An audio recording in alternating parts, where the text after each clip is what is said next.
नमस्कार सांग मैंने ओडिशा क्विज यूट्यूब चैनल को आपण समस्त को पुणी थे स्वागत। तो फ्रेंड्स आज भिडियो रे आमे महाभारत उपरे केते गुड़िए क्विज प्रश्न एवं ताहार उत्तर आलोचना करिबा। जदि भिडियोटी भल लगे भिडियो को लाइक करिवे एवं एमिति क्विज भिडियो पाइबा पई चैनल को सब्सक्राइब करिवे। चलंतु देखिबा प्रथम प्रश्नटी हेउची महाभारत किए लिखिथिले।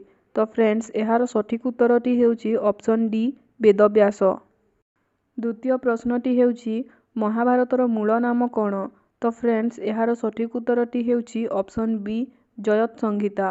महाभारतर मूल नाम हेउची जयत संहिता। 3 नंबर प्रश्नटी हेउची महाभारत रे केतोटी पर्व रहिछि? तो फ्रेंड्स एहार राइट उत्तरटी हेउची ऑप्शन डी 18टी। 4 नंबर प्रश्नटी हेउची महाभारतर प्रथम पर्वर नाम कौन? तो फ्रेंड्स एहार राइट उत्तरटी हेउची ऑप्शन सी आदि पर्व। 5 नंबर प्रश्नटी हेउची फ्रेंड्स महाभारतर बृहत्तम पर्वर नाम कौन? तो एहार सठिक उत्तरटी हेउची ऑप्शन ए शांति पर्व। परवर्ती प्रश्नटी हेउची महाभारतर क्षुद्रतम पर्वर नाम कौन? तो फ्रेंड्स महाभारतर सबुठारु क्षुद्रतम पर्व हेउची महाप्रस्थानिक पर्व।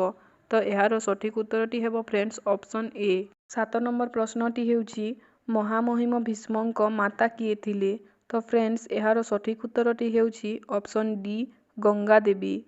8 नंबर प्रश्नटी हेउची अर्जुन भगवान शिवंक ठारू केउ अस्त्र पाइथिले? एहार राइट उत्तरटी हेउची ऑप्शन डी पशुपतास्त्र। अर्जुन को गांडीव नामक धनु किए देइथिले? तो फ्रेंड्स अर्जुन को गांडीव नामक धनु अग्निदेव देइथिले। तो एहार सठिक उत्तरटी हेबो ऑप्शन ए। 10 नंबर प्रश्नटी हेउची महाभारत युद्ध केते दिन धरी होइथिला? तो फ्रेंड्स एहार सठिक उत्तरटी हेउची ऑप्शन सी 18 दिन।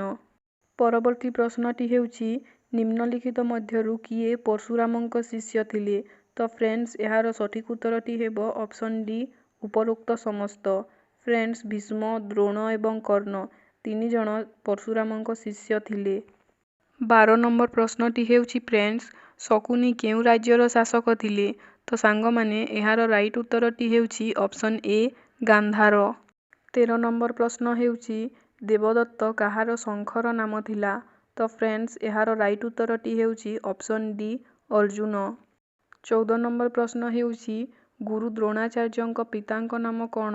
तो फ्रेंड्स एहार सठिक उत्तरटी हेउची ऑप्शन सी भरद्वाज। 15 नंबर प्रश्न हेउची अंगराज बोली काहाकू कुहा जाउथिला?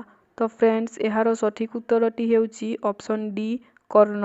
16 नंबर प्रश्न हेउची फ्रेंड्स धर्मराज बोली काहाकू कुहा जाउथिला? एहार सठिक उत्तरटी हेबो फ्रेंड्स ऑप्शन सी युधिष्ठिर। युधिष्ठिरंकु धर्मराज बोली कुहा जाउथिला। 17 नंबर प्रश्न हेउची विजय नामक धनु किए धरुथिले? एहार राइट उत्तरटी हेउची ऑप्शन सी कर्ण। 18 नंबर प्रश्नटी हेला कर्णंकु पालन करिथिबा मातांक नाम कौन? तो फ्रेंड्स एहार सठिक उत्तरटी हेउची ऑप्शन सी राधा। परवर्ती प्रश्नटी हेउची नकुल काहार विशेषज्ञ थिले? तो फ्रेंड्स नकुल घोड़ा मानकर विशेषज्ञ थिले। तो एहार सठिक उत्तरटी हेबो ऑप्शन डी। 20 नंबर प्रश्न हेउची कर्ण काहाकू निजर कवच और कुंडल दानरे देइथिले? तो फ्रेंड्स एहार सठिक उत्तरटी हेउची ऑप्शन सी इंद्रंकु। परवर्ती प्रश्नटी हेउची फ्रेंड्स भीष्म केते सेना समाप्त करि सारिबा परे जल ग्रहण करुथिले? तो फ्रेंड्स एहार राइट उत्तरटी हेउची ऑप्शन सी 10,000। 22 नंबर प्रश्नटी हेउची फ्रेंड्स महाभारत युद्ध रे चक्रव्यूहर रचना किए करिथिले?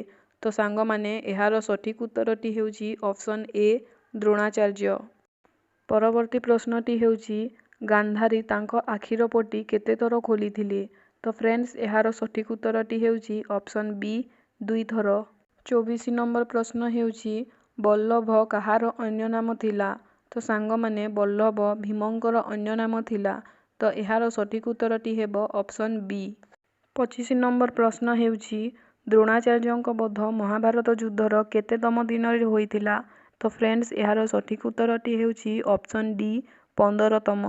परवर्ती प्रश्न हेउची संकर्षण काहार अन्य नाम थिला? तो फ्रेंड्स एहार सठिक उत्तरटी हेउची ऑप्शन बी बलराम। 27 नंबर प्रश्नटी हेउची फ्रेंड्स धृष्टद्युम्नंक बध किए करिथिले? ତ ଫ୍ରେଣ୍ଡସ୍ ଏହାର ସଠିକ୍ ଉତ୍ତରଟି ହେଉଛି ଅପସନ୍ ଡି ଅଶ୍ୱତ୍ଥାମା। ପରବର୍ତ୍ତୀ ପ୍ରଶ୍ନଟି ହେଲା ଶିଖଣ୍ଡୀ କାହାର ଶିଷ୍ୟା ଥିଲେ? ତ ଫ୍ରେଣ୍ଡସ୍ ଏହାର ସଠିକ୍ ଉତ୍ତରଟି ହେଉଛି ଅପସନ୍ ଏ ଦ୍ରୋଣାଚାର୍ଯ୍ୟ। ପିତାମହ ଭୀଷ୍ମ କେତେଦିନ ଶରଶଯ୍ୟାରେ ରହିଲା ପରେ ପ୍ରାଣତ୍ୟାଗ କଲେ? ତ ଫ୍ରେଣ୍ଡସ୍ ଏହାର ସଠିକ୍ ଉତ୍ତରଟି ହେଉଛି ଅପସନ୍ ଡି 58 ଦିନ।